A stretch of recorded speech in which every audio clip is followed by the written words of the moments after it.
Özümə oxşayan bir nəfər tapmışam burada. Satdınız bunu? Ayağı yüngül olmuşdu. Zavod iyi gəlir. Mən gəlmişəm, min traktoruma get.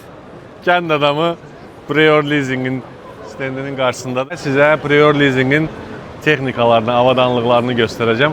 Gəlin bərabər izləyək. Prior Leasing'in Lovol məhsulu var. Hər yerdə Lovoldur, maşallah. Mənim adım kənd adamıdır. Siz... Mən Aliyə, Prior Leasing şirkətinin marketinq rəhbəri. Bax, mənə oxşayan bir maskot var, kənd adamına oxşayan.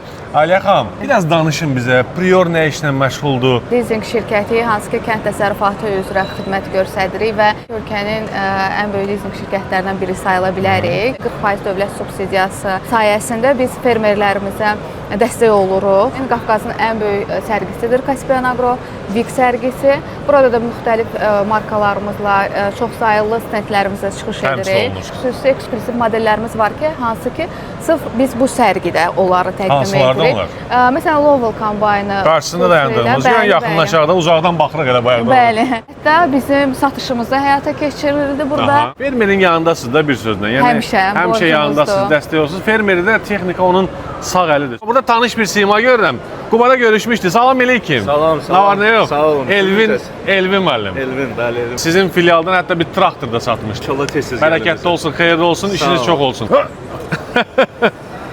Bəh.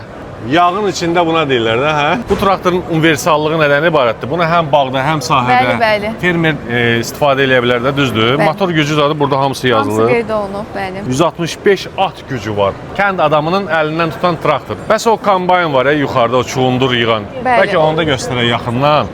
Çox gözəl texnikadır. Mən qalxacam onun kabinetinə, içərdən mənzərə necədir? Hop! Super.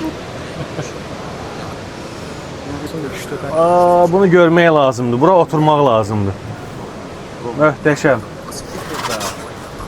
Müasir. Çox yüksək səviyyədə. Çuğundur yığan kombayn. Aliyə xanım, adam buradan düşmək istəmir heç.